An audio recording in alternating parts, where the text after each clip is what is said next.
Hi, I'm Jamie Noguchi. I'm a cartoonist, illustrator, freelancer. All right. How long have you been doing this, if you don't mind my asking? Uh, Freelancing. I've been freelancing since, oh my God, like 2000. Okay. So not necessarily in comics, but as an illustrator and stuff. All right. What inspired you? Because you do comics. Like we met ages ago at a comic book convention. Yeah. I think this was I think we did of course a diversity panel. But this was during your Yellow Peril days. Oh, great. Right. So why don't you tell folks like what Yellow Peril was? So Yellow Peril was a office romance comedy. So like the show The Office, but starring more minorities than just Mindy Kaling. So I wanted to tell it from my perspective and what I saw in the office space, but with like more personal experiences being a designer, and so what that's like dealing with clients and how that's what that lifestyle is like for us as people trying to interpret corporate speak into visuals, that sort of thing. Okay, so first off, what got you into comics? I think me and my brother found a stash of my dad's old Marvel comics. He had like old Thor, old Amazing Spider-Man, like when there were 22 pages of actual story, letter columns, Stan Lee, all that stuff. And we just tore through them.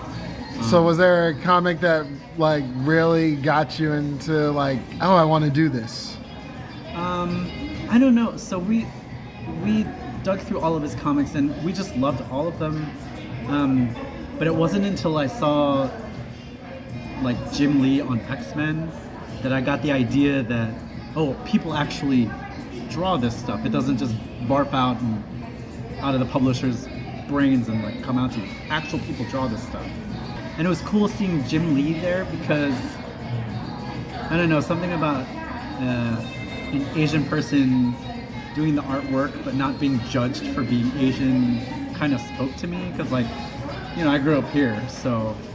And where is that? Oh, sorry. I grew up in Bethesda, Rockville. You grew up in Pike Kitchen, which actually everybody should go to. It's like this. Pike Kitchen. Yeah, it's like this Pan-Asian eatery. It's absolutely amazing. Like it should have a better name though. But yeah, like I grew up in the mostly predominantly homogeneous white neighborhood, and so, you know, to all your friends, you're the token Asian around and stuff like that. So like, I don't know. I always felt like no matter what I did, I was being judged a little bit by that.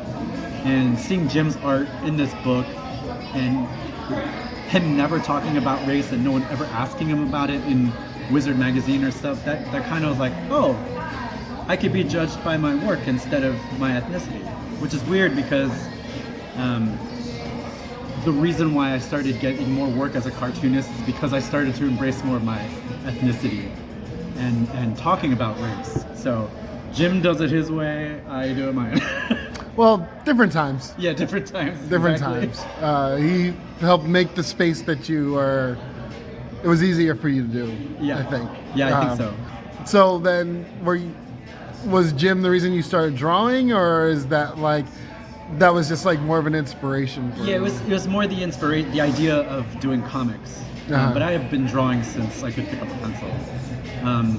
Like the first things I used to try to draw were these. So Bandai used to sell these giant metal toys, Godaikin. They were huge, made of die-cast metal. Right. Like you could make someone bleed if you hit them with it. Did you? Yes. Me and my brother would fight with them and like smack each other. Yes, that's what siblings are for. Yeah. But I used to draw giant robots and all this stuff before I even knew what anime was.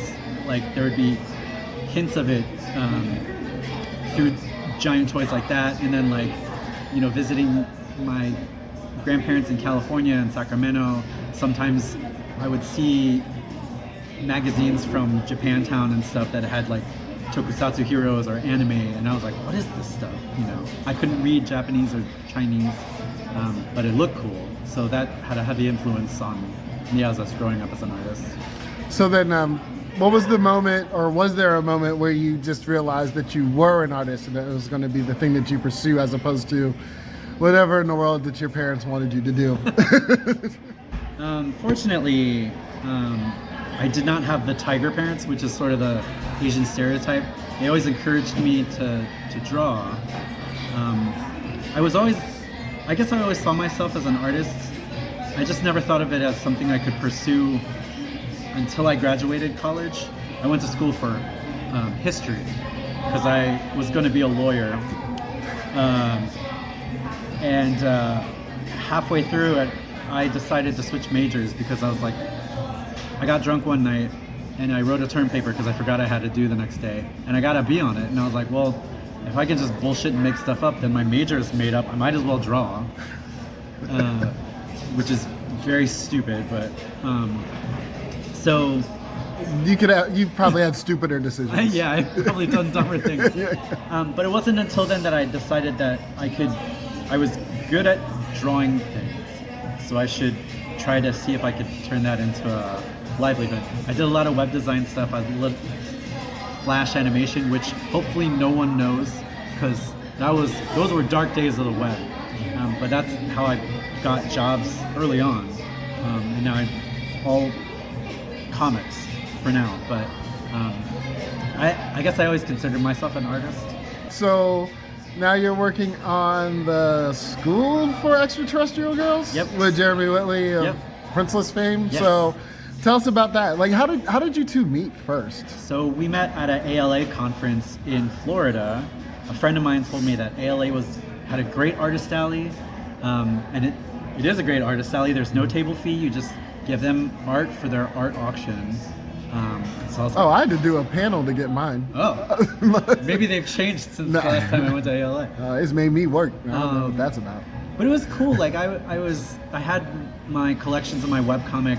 I was hoping to expand my audience and get in with the libraries, because libraries are great for comics. Librarians love us. If they love your work, it's great, because then you can get it in front of more eyes than you could possibly imagine. No one gave a shit about my comic. Fair enough. Don't name your comic a racial slur that no one uses. Pro tip. Jeremy was next to me, and his oldest daughter, Zuri, kind of adopted me for the weekend. Like, she would be drawing comics, and she sat at my table, and she was selling her comics and stuff like that. Aww. And so we just had a good rapport. I met Jeremy and his wife, and we had a great time. And then we kept in touch. And then he was like, we should work on something. And so he sent me these 3 ideas that he had. School for Extraterrestrial Girls was originally named something like Miss So-and-so's School for Extraterrestrial Girls. And that one stood out to me because I thought it would be a good thing that we could do, that our daughters could grow up and get into. So I was really attracted to that one, and went off to the races, put a pitch together. No one gave a shit. Jeremy got an agent. Agent was able to place us with paper cuts, and we're off to the races. So I'm working on volume 3 right now, and then that's the end of the 3-volume set. So then, what is it actually about? Oh, sorry. Yeah. No, don't worry about it. I'm not good at this yet. Yeah. So it's about alien girls living on Earth who go to a boarding school where they learn about their home cultures and also how to integrate into human culture if they want to stay on Earth. They get a chance to stay, or if they want to go back to their home planets, they get to go back to their home planets. The first volume stars our lead character, Tara, who one day discovers that she's an alien. Like, in the middle of class, she lights on fire. And she wakes up in a holding facility, and the director of the school explains everything to her, and then, so she has to deal with teenage feelings and things like that, but also interspecies, inter-alien feelings, and those kind of like social politics and that kind of stuff. So. Oh wow. Yeah. I need to check that out. Yeah. And in volume 2, they get sent to a school for boys. So it's intergender politics and stuff like that. And then the third book, we're in space. I don't know if I'm allowed to say that, but we're in space. Okay, so I just have one last question. As I said, you're the first interview I'm doing for this. So the segment is called What You Know Good. So, Jamie, what you know good? Electric guitar. I love playing I did not see that guitar. coming. Yeah. I love play. When I heard Purple Haze, I decided I needed to learn how to play the electric guitar. Not just like strummy strum to pick up chicks. I needed to learn how to play Purple Haze because the opening chords were just, they hit me in the face so hard that I needed to figure out how to get that sound. And the only way to get that sound was to pick up an electric guitar.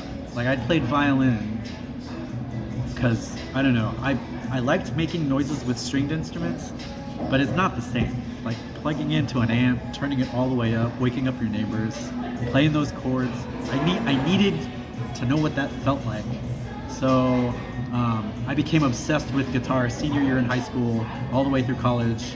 I still play now. I record music and all that kind of stuff. So. Wow, I actually did. Wow, we've known each other like over a decade. I never knew that. I have some tracks on Spotify. They're awful, but I play guitar on all of them. So. Oh wow! All right, thanks, man. Yeah. Learn something new every day. All right, thanks, and you have a good one.